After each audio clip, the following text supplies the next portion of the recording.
أعوذ بالله من الشيطان الرجيم.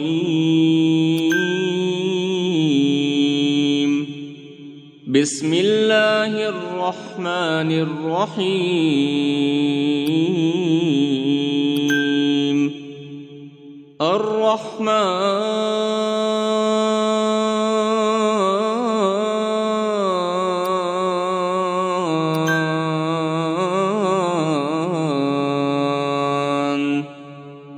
علم القرآن خلق الإنسان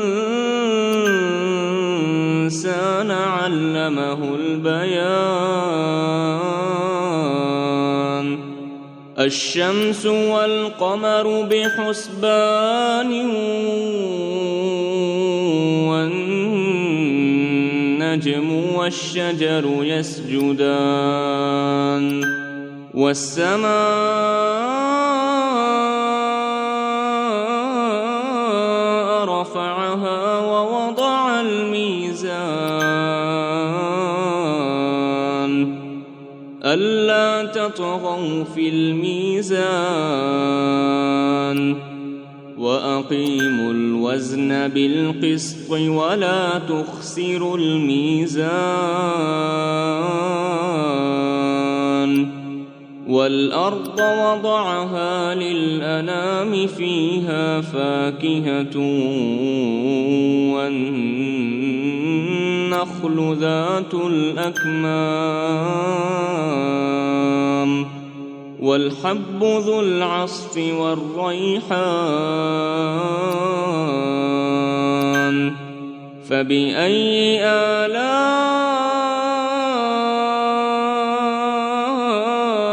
ربكما تكذبان؟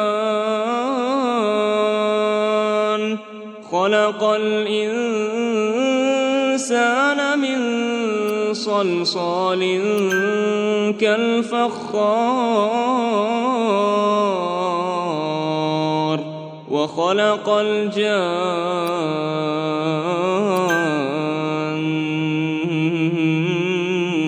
من مارج من نار. فبأي آلاء ربكما تكذبان؟ رب المشرقين ورب المغربين. فبأي آلاء ربكما تكذبان؟ مرج البحرين يلتقيان بينهما برزخ لا يبغيان. فبأي آلاء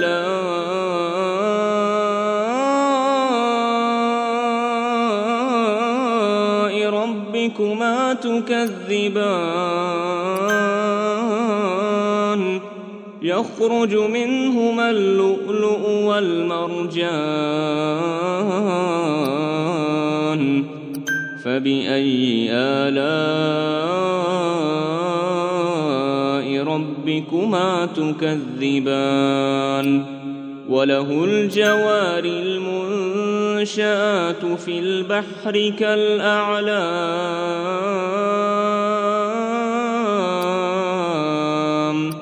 فبأي آلاء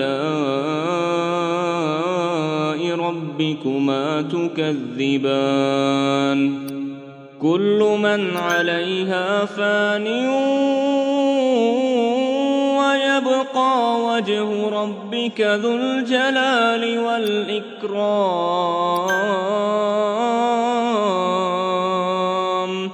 فبأي آلاء ربكما تكذبان؟ يسأله من في السماوات والأرض كل يوم هو في شأن. فبأي آلاء ربكما تكذبان؟ سنفرغ لكم أيها الثقلان فبأي آلاء ربكما تكذبان يا معشر الجن والإنس إن استطعتم أن تنفذوا من أقطار السماوات والأرض فانفذوا لا تنفذون إلا بسلطان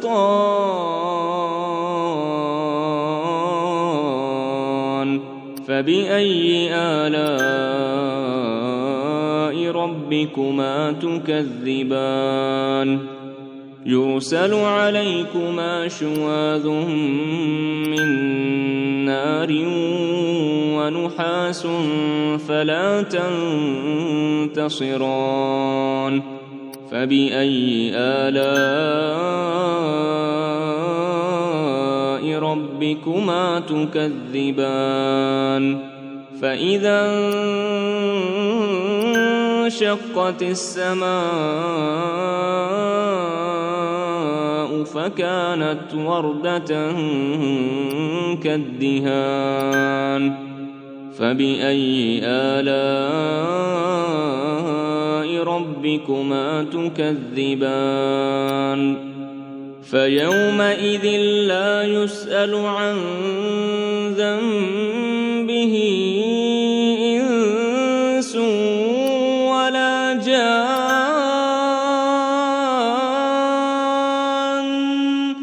فبأي آلاء ربكما تكذبان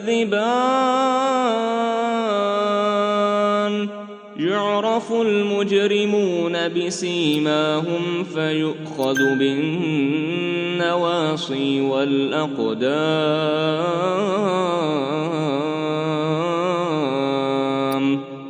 فبأي آلاء ربكما تكذبان هذه جهنم التي يكذب بها المجرمون يطوفون بينها وبين حميم آن فبأي آلاء ربكما تكذبان ولمن خاف مقام ربه جنتان فبأي آلاء ربكما تكذبان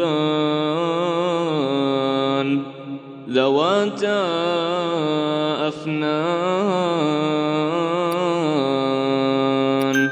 فبأي آلاء ربكما تكذبان فيهما عينان تجريان فبأي آلاء ربكما تكذبان فيهما من كل فاكهة زوجان فبأي آلاء ربكما تكذبان متكئين على فرش بطائنها من استبرق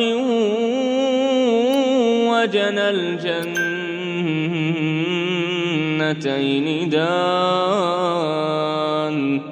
فبأي آلاء ربكما تكذبان فيهن قاصرات الطرف لم يطمثهن إنس قبلهم ولا جان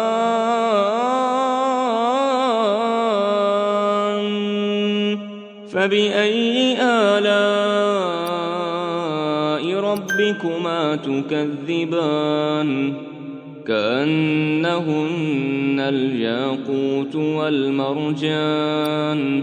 فبأي آلاء ربكما تكذبان هل جزاء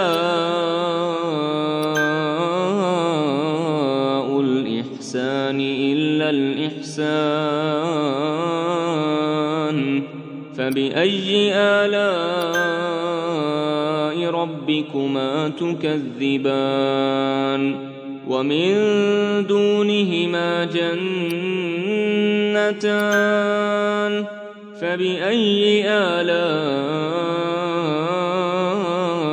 ربكما تكذبان مدهامتان فبأي آلاء ربكما تكذبان فيهما عينان نضاختان فبأي آلاء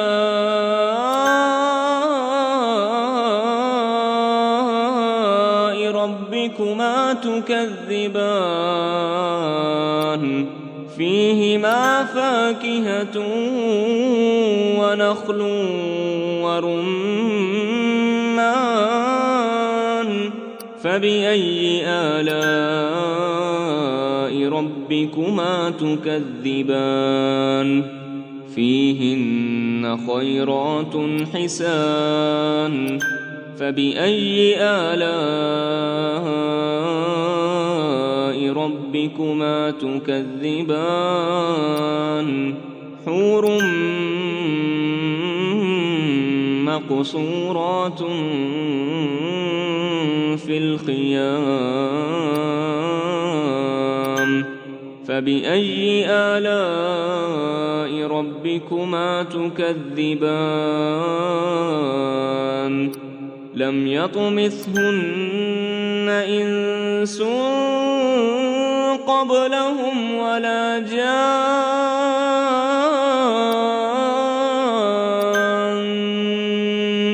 فبأي آلاء ربكما تكذبان متكئين على رفرف خضر وعبقري حسان فبأي آلاء ربكما تكذبان تبارك اسم ربك ذي الجلال والإكرام